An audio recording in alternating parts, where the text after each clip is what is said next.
The summer of 1969 was supposed to be the summer of peace. Woodstock was 3 days of rain and music and the stubborn belief that a generation could remake the world through collective feeling. The Apollo 11 astronauts had just walked on the moon. The Vietnam War ground on, grinding up young men, but there was something in the air that year, a sense, however precarious, of possibility. Then, on the morning of August 9, a housekeeper named Winifred Chapman arrived at 10:50, Cielo Drive in the hills above Los Angeles and found a scene so savage it seemed to belong to a different world entirely. 5 people were dead. Sharon Tate, a 26-year-old actress 8.5 months pregnant. Sebring, a celebrity hairstylist. Abigail Folger, heiress to the coffee fortune. Wojciech Frykowski, a Polish writer. Stephen Parent, an 18-year-old who had simply been visiting the caretaker. The word pigs had been written in Sharon Tate's blood on the front door. The following night, in the Los Feliz neighborhood of Los Angeles, Leno LaBianca and his wife Rosemary were stabbed to death in their home. War was carved into Leno's stomach. Death to pigs and rise were written on the walls. Helter Skelter, misspelled, was written on the refrigerator door. It took months for investigators to arrive at the man responsible. When they did, what they found was not a conventional killer but something the American criminal justice system had almost no framework for processing, a man who had not personally committed the murders but who had, through a combination of psychological manipulation, apocalyptic ideology, and absolute charismatic authority, sent other human beings out to do it for him. Charles Manson. 5 feet 2 inches tall. A high school dropout who had spent more than half his life incarcerated. A failed musician. A self-declared messiah. A man who, by the testimony of those who followed him, could make you believe, really believe, in your marrow, that he was Jesus Christ and the devil in the same body. He didn't need to kill anyone himself. He had already killed the part of them that would have said no. This is the story of how a human being becomes that. How a system produces a man like Charles Manson, and how a man like Charles Manson produces a family. Charles Millis Manson was born on November 12, 1934, in Cincinnati, Ohio. His mother was Kathleen Maddox, 16 years old, unmarried, and entirely unprepared for motherhood in any of its dimensions. His father was listed on some records as a Colonel Scott, a man who may or may not have existed in the form Kathleen described, who played no role whatsoever in Charles's life. Kathleen Maddox was, by every account available, a woman destroyed by her own circumstances before she had a chance to understand them. She drank. She ran with men who were dangerous or useless or both. She was arrested in 1939, along with a male companion, for robbing a service station in Charleston, West Virginia. She was sentenced to 5 years in the Moundsville State Penitentiary. Charles was 4 years old.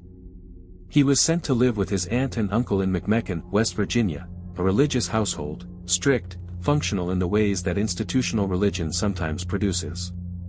His uncle, by some accounts, was hard on him. By the time Kathleen was released, Charles had been shuffled between relatives enough times that the word home had already become abstract. Kathleen tried, in the manner of someone who has almost no tools for trying. She and Charles lived in rooming houses, in cheap apartments, in the transient geography of post-war working-class poverty. She continued to drink. She continued to bring men into their lives who had no interest in a young boy. Charles was, by every testimony from this period, a child who desperately wanted to be seen and who was, with great consistency, not seen. There is a story, probably apocryphal, certainly symbolic, that Kathleen once traded Charles to a woman for a pitcher of beer. Whether it happened literally, it describes something real about the texture of his early life. He was a commodity, a burden, an afterthought. He grew up understanding one thing with absolute clarity: the world would not give you what you needed. You had to take it. Or make someone give it to you. At age 9, Charles was sent to the Guybaldt School for Boys in Terre Haute, Indiana, a reform institution run by Catholic priests. He ran away within 10 months. He was caught, returned, and ran away again. He committed a series of small crimes, burglaries, car thefts, the opportunistic petty criminality of a boy who had no other economy available to him. By the time he was 13, he had been placed in the Indiana School for Boys in Plainfield, a reform institution notorious for its brutality. Guards beat the boys. Older boys preyed on the younger ones. Sexual violence was systematic and unreported. Charles survived it the way children in such environments survive, by learning the precise architecture of power, by studying who had it and how they kept it, by making himself useful to those who could protect him. This is not a detail. This is the curriculum. Charles Manson's education was not in reading and mathematics. It was in dominance and submission, in manipulation and performance, in the terrible lessons of what human beings will do to one another in the absence of oversight. He graduated with honors from a school that no legitimate institution would ever accredit. He spent most of the next 2 decades in and out of federal custody, car theft across state lines, forgery, pimping, various violations of parole. He was incarcerated at the Federal Reformatory in Petersburg, Virginia, at the Natural Bridge Honor Camp, at the Federal Penitentiary at Terminal Island in California, and finally, most formatively, at McNeil Island Penitentiary in Washington State, where he arrived in 1961 and where, over the next several years, he would receive an entirely different kind of education. McNeil Island was where Charles Manson became Charles Manson. Not the man who ordered murders, that came later, but the man who understood that he could order them. The man who developed the intellectual and psychological toolkit that would, in the right circumstances, prove catastrophically effective. He became, at McNeil, a dedicated student of Scientology. He did not pursue it with the institutional seriousness of a convert, he treated it like a manual, mining it for techniques of psychological influence, for language about the self and its dissolution, for tools of control. He never officially joined. He took what was useful. He also became an avid student of Dale Carnegie's How to Win Friends and Influence People, which is either darkly ironic or entirely logical depending on how you look at it. Carnegie's text is a manual for making people feel seen, valued, and important. In the right hands it produces salesmen and community leaders. In Manson's hands it became something else entirely. He studied the Bible with intensity, particularly Revelation. He studied the writings of various fringe religious movements. He played guitar, obsessively, by all accounts genuinely well, at least well enough to command a room, and developed an understanding of music as a vehicle for emotional persuasion that would later become central to his holdover followers. He also studied, and this is perhaps the most significant detail of all, the social science of small groups. How people in isolated settings develop loyalty. How authority is manufactured and maintained. How individuals in states of psychological vulnerability attach themselves to sources of certainty. He did not read academic journals. He studied the population around him, day after day, year after year, with the patient attention of someone who has nothing else to do and everything to learn. Prison didn't punish Charles Manson. It educated him. It gave him 17 years of uninterrupted study in the one subject he cared about most, people.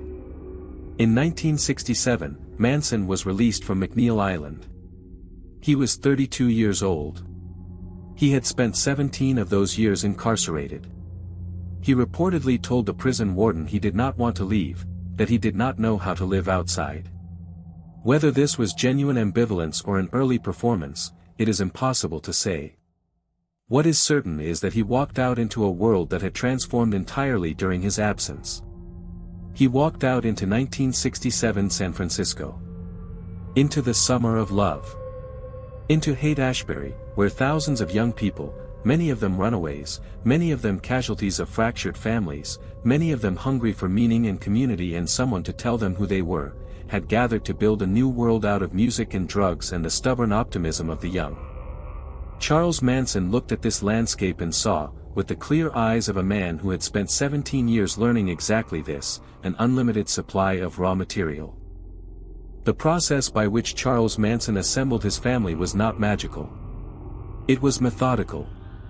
It drew on every technique he had spent years studying, applied with the precision of someone who had nothing to lose and total confidence in his own ability to read people. He began in the hate. He played guitar on street corners. He told stories. He made people feel chosen, not in the vague way of someone distributing generic warmth, but in the specific, personal way of someone who has looked at you and seen something others have missed. This is perhaps the most consistent testimony from early family members, the feeling of being seen by Charlie, really seen, for the first time in their lives. His early followers were overwhelmingly young women. Many came from backgrounds of neglect or abuse. Many had already been failed by the institutions, families, schools, churches, that were supposed to give their lives structure. They were not stupid, several of them were notably intelligent. They were not, in the main, obviously disturbed. They were, with a consistency that is itself illuminating, people who had a hole in them that Manson was extraordinarily skilled at finding and filling. Mary Brunner was a librarian at UC Berkeley, 23 years old, when she met Manson and invited him to stay with her. Susan Atkins was a runaway who had drifted through topless bars and petty crime.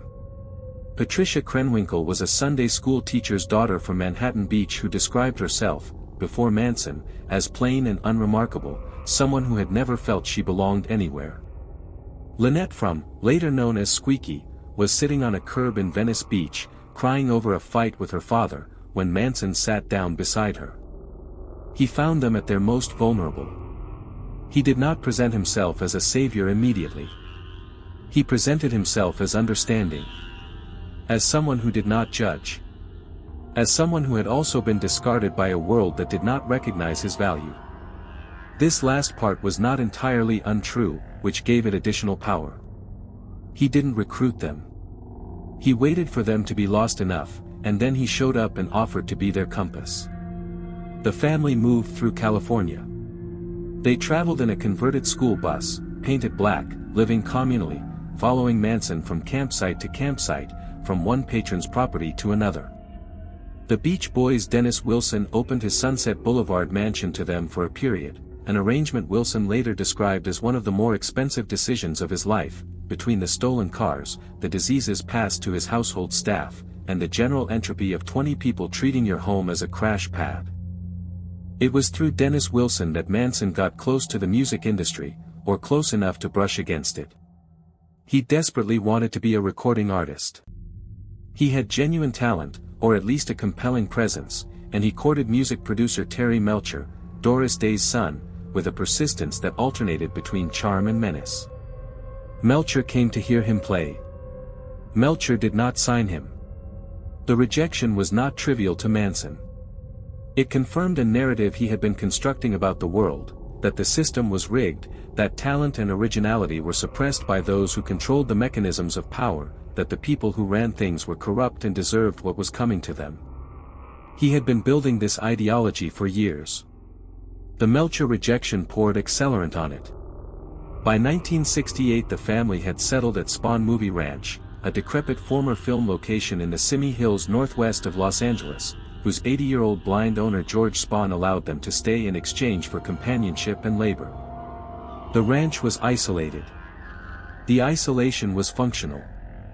Cut off from outside perspectives, surrounded by people who reflected Manson's worldview back at him constantly, the family's internal reality began to drift further and further from anything that existed outside its borders. Manson's ideology during this period became increasingly apocalyptic and increasingly specific. Drawing on the Book of Revelation, on the Beatles' White Album, which he believed contained encoded messages directed at him personally, and on the deep racial anxieties of late 1960s America, he constructed a prophecy he called Helter Skelter. The theory, stated plainly, was this: a race war was coming, inevitable and imminent. Black Americans would rise up and slaughter white America. Only the family would survive by hiding in a bottomless pit in the desert, a hole in the earth described in Revelation 9 as the entrance to the abyss. When the war was over and Black America had won but proved incapable of governing, this was where Manson's racism became structural to his theology: the family would emerge to rule the world. Charlie would sit on a golden throne. He had said so. This was delusional. It was also, within the closed world of the ranch, entirely convincing to the people who lived there. They had been prepared for it, whether they knew it or not, by months of incremental indoctrination, the stripping away of outside relationships, the installation of Manson's judgment as the only reliable authority, the use of LSD to dissolve personal boundaries and render the mind more receptive to suggestion, the sexual dynamics that gave Manson control over bodies as well as minds. By the summer of 1969, Charles Manson was ready to start the war himself. Because Helter Skelter wasn't coming fast enough. The first murder came in late July. Gary Hinman was a music teacher and occasional drug dealer who lived in Topanga Canyon and had some peripheral connection to the family. The details are contested, but the core is not. Bobby Beausoleil, accompanied by Susan Atkins and Mary Brunner, went to Hinman's home to collect money they believed he owed Manson, or to take money from a drug deal gone wrong, or both. When Hinman refused or could not comply, the situation escalated over 2 days. Manson appeared at some point and slashed Hinman's ear with a sword. Eventually, Bobby Beausoleil stabbed Gary Hinman to death. "Political Piggy" was written on the wall in his blood. A panther paw, symbol of the Black Panther Party, was drawn beside it. The staging was deliberate. Manson wanted the murder to look like the work of black radicals. He wanted to accelerate the race war. He wanted Helter Skelter to begin. On August 8, Manson gathered his inner circle and gave instructions. He told them to go to the house on Cielo Drive, a house he knew, because Terry Melcher had once lived there, and to do something witchy. To leave a sign. To make it as gruesome as possible. He did not go himself. Charles Watson, known as Tex, a former honor student from a small Texas town, a young man his high school teachers remembered as cheerful and popular, led the group. Susan Atkins and Patricia Krenwinkel accompanied him. They cut the phone lines. They climbed the fence. Stephen Parent, 18 years old, was leaving after visiting the property's caretaker. Tex shot him 4 times. Inside the house, Sharon Tate, 8.5 months pregnant, her husband Roman Polanski in London for work, was awake with friends. What happened in the next hour defies any language that is not either clinical or sensationalist, and neither serves the truth of it. Tate begged for the life of her unborn child. Susan Atkins later told a cellmate that she had told Tate she had no mercy for her. Sharon Tate was stabbed 16 times. The following night, on Manson's direct instructions, a second group went to Los Feliz. Leno and Rosemary LaBianca were chosen essentially at random. Manson had been to a party next door once and knew the neighborhood. They were killed with a bayonet and carving fork and knife. Leno's hands were bound with a lamp cord. A pillowcase was placed over each victim's head. Sharon Tate looked her killer in the eye and said, "Please, I want to have my baby." The baby had no name yet. It never got one. 9 people died over those 2 nights and in the weeks surrounding them. The victims included Gary Hinman, musician and teacher. Donald Shea, a ranch hand at Spawn who Manson believed was an informant. And the 5 victims of the Tate LaBianca murders. Sharon Tate's son, who had no name yet, died with her. Los Angeles fractured.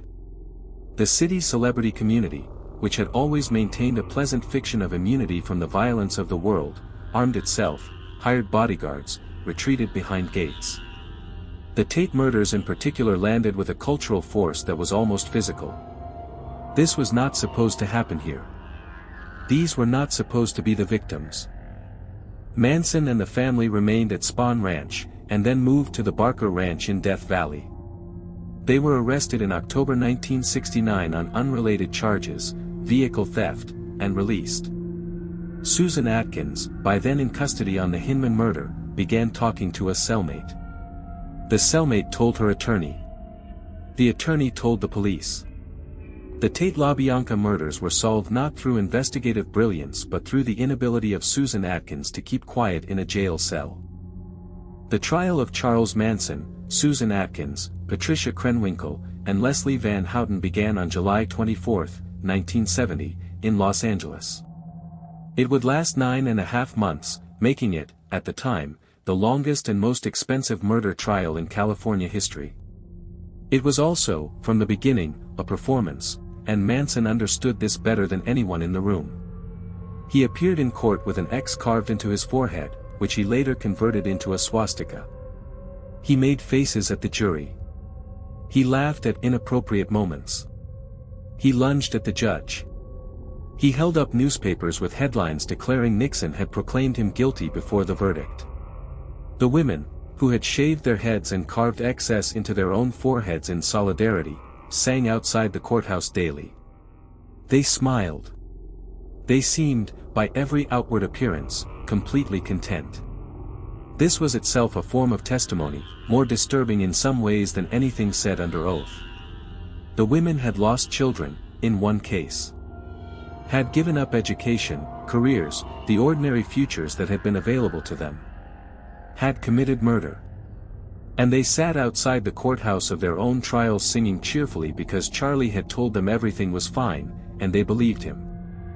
Manson fired his attorneys, attempted to represent himself, was denied, fired more attorneys. He delivered a lengthy, rambling statement to the court that was simultaneously incoherent and mesmerizing, a quality that defined his public communication throughout the trial. He was not stupid. He was, in certain modes, genuinely compelling. The problem was that his compellingness and his logic occupied entirely different realms and never quite intersected. He performed his own trial like a man who believed the stage was the only thing that was real. Perhaps, by that point, it was.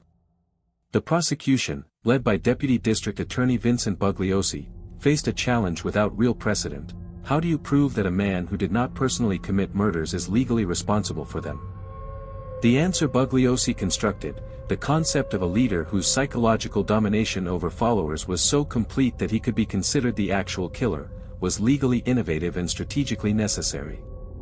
It was also, in the decades since, profoundly influential on how American law has understood the liability of cult leaders and criminal masterminds. On January 25, 1971, the jury returned guilty verdicts on all counts for Manson, Atkins, Krenwinkel, and Van Houten. On March 29, they were sentenced to death.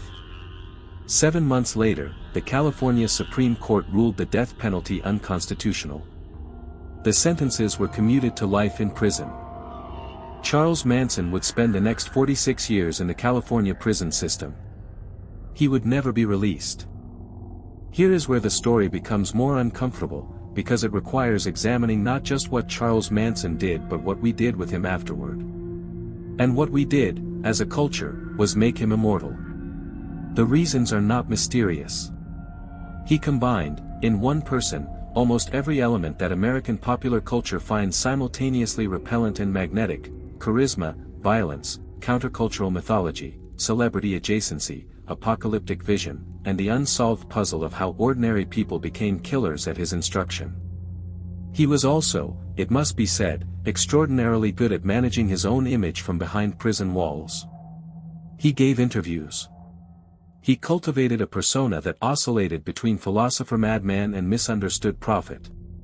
He was featured in Rolling Stone. He corresponded with journalists and academics and true crime enthusiasts and musicians. He sold the rights to his image. He recorded music. The album Lie, The Love and Terror Cult had been released in 1970 and continued to sell. Guns N' Roses covered his song, Look at Your Game, Girl, on their 1993 album, a decision that generated considerable controversy and charitable donations from the band's royalties. He became, in the language of the internet era, a meme before memes existed. The staring eyes. The swastika forehead. The cross-legged prison poses. T-shirts. Merchandise. Fan mail by the crate. Marriage proposals. Academic theses. An entire cottage industry of Manson-adjacent content that has never really stopped producing. The family members navigated very different trajectories.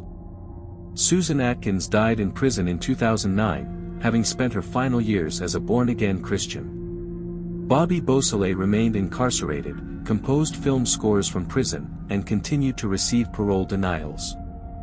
Leslie Van Houten, who participated in the LaBianca murders, became one of the most studied cases of cult rehabilitation in criminological literature. She was recommended for parole 14 times by the parole board, each time denied by the governor, before finally being released in 2023 after 53 years. Patricia Krenwinkel remains in prison as of this writing, the longest incarcerated female prisoner in California history. We put him on t-shirts. We streamed his music. We made documentaries. We gave him exactly what he always wanted, the stage, and an audience that could not look away. Lynette from attempted to assassinate President Gerald Ford in 1975, pointing a loaded pistol at him in Sacramento. She was sentenced to life in prison and released in 2009. She has lived quietly in upstate New York since, reportedly. The cultural appetite for Manson never significantly diminished. Quentin Tarantino built an entire film, Once Upon a Time in Hollywood, around the shadow he cast over Los Angeles in 1969. Emma Cline's novel The Girls drew on the family for one of the most critically praised literary treatments of cult psychology in recent years. True crime podcasts devoted entire seasons to him. Each new generation discovered him and added its own layer of fascination to the accumulated mythology. What does this say about us? Something we should probably examine more honestly than we generally do. Manson was not charismatic in a vacuum. He was charismatic in a specific cultural moment, to specific people whose needs he exploited. But our ongoing fascination suggests that the needs he exploited, for meaning, for belonging, for someone to tell us the story of the world and our place in it, did not die with the 1960s. They are permanent features of the human condition, waiting for the wrong person in the right circumstances to exploit them again. What does this say about us? Something we should probably examine more honestly than we generally do. Manson was not charismatic in a vacuum. He was charismatic in a specific cultural moment, to specific people whose needs he exploited. But our ongoing fascination suggests that the needs he exploited, for meaning, for belonging, for someone to tell us the story of the world and our place in it, did not die with the 1960s. They are permanent features of the human condition, waiting for the wrong person in the right circumstances to exploit them again. Charles Manson spent the last years of his life at the California State Prison in Corcoran. He was, by the accounts of corrections staff who dealt with him, a diminished figure, physically frail, increasingly incoherent, stripped of the theatrical magnetism that had defined him in his prime. The eyes that had stared out of so many photographs with such unsettling intensity were, by his 80s, simply the eyes of an old man. He remained, even in decline, skilled at generating media attention. He was photographed. He gave a handful of interviews that were more spectacle than substance. He became briefly engaged to a 26-year-old woman named Afton Burton, known as Star, who had spent years visiting him and maintaining a pro-Manson website, before the engagement collapsed amid reports that she had sought to marry him partly in order to obtain the rights to display his body after death. The wedding never happened. In January 2017, Manson was hospitalized for gastrointestinal bleeding. He was returned to the prison medical facility. On November 19, 2017, Charles Manson died of cardiac arrest and respiratory failure. He was 83 years old. He had been incarcerated for 46 of those years, longer than he had been free. His remains became the subject of a legal dispute among various claimants, including a man who presented a will claiming to be his son and several other individuals asserting various forms of entitlement. The dispute was eventually resolved and he was buried in a private ceremony in Porterville, California. The location was not publicly disclosed. Sharon Tate's mother, Doris Tate, who had become one of the most prominent victims' rights advocates in California history, had died in 1992 without seeing Manson die. Sharon's sister Patty Tate, who continued the advocacy work, died in 2000. Sharon's father Colonel Paul Tate, who had reportedly gone undercover into the hippie community after the murders trying to understand what had happened to his daughter, died in 2005. The victims died in 1969. They did not stop dying for decades afterward. The grief metastasized through every family it touched. The house at 10050 Cielo Drive was demolished in 1994. The address was changed. A new house was built. It sold, some years later, for several $1,000,000. People still drive up the canyon to look at the gate. Every serious analysis of Charles Manson eventually arrives at the same question, and most of them flinch from it. The question is not, how did he do it? We have a reasonably clear answer to that. He exploited psychological vulnerability through a combination of manufactured intimacy, apocalyptic ideology, isolation from outside perspectives, and chemical destabilization. The how is documented, studied, and reasonably well understood. The question we keep flinching from is, why did the raw material exist in such abundance? The family was not assembled from broken people in the clinical sense. Most of Manson's followers were not psychotic. They were not, by any measurable standard, unusually troubled relative to their peers. What they shared was not a diagnosis but a condition, a profound hunger for meaning, for belonging, for someone who could look at them and tell them they mattered. A hunger that their families, their communities, their institutions had not adequately fed. This is not a defense of Charles Manson. It is an observation about the society that produced both him and the people he destroyed. A society that had, by 1967, generated enough displaced, disconnected, spiritually hungry young people to populate dozens of communities like the one Manson built. Some of those communities produced Woodstock. One produced Helter Skelter. The difference was not in hunger. It was in who showed up to feed it. Manson himself was a product of institutional failure on a scale almost too complete to catalogue. A mother who could not parent. A series of reform schools and prisons that taught only violence and manipulation. A society that incarcerated a child and then released a predator and called the transaction complete. He did not emerge from nowhere. He was assembled, piece by piece, by a set of institutions doing exactly what they were designed to do, or, more precisely, failing to do what they were supposed to. None of this exculpates him. His choices were his own. His cruelty was his own. The specific, deliberate, methodical nature of what he did, the patient cultivation of followers, the systematic dismantling of their individuality, the deployment of their devotion toward murder, reflects a moral agency that cannot be dissolved into circumstance. But the question of what we do with the Charles Mansons we keep producing, the question of whether we are willing to look honestly at the systems that make them possible, is one we keep avoiding in favor of the more comfortable project of studying the monster in his particular form.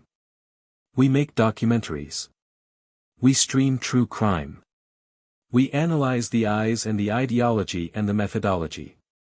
And we do not ask, with anything like sufficient urgency, how many children are sitting in institutions right now learning exactly what Charles Manson learned, because we have given them no other curriculum. He was not unique. He was just the one who turned the lesson into a philosophy and the philosophy into corpses. Charles Manson is dead. The family is scattered, some still imprisoned, some quietly absorbed back into ordinary life, all of them carrying the weight of what they did or what was done to them or both. The houses are demolished or renamed. The ranch is rubble. What persists is the question. Not the sensational one, not the eyes and the swastika and the murders, but the one underneath it. The one about hunger and belonging and what we owe each other, and what happens when the answer to that question is, nothing. That question doesn't have a Sharon Tate to put a face to it. It doesn't generate t-shirt sales or podcast subscriptions. It is not, in the language of the attention economy, compelling content. It is, nonetheless, the only question that matters.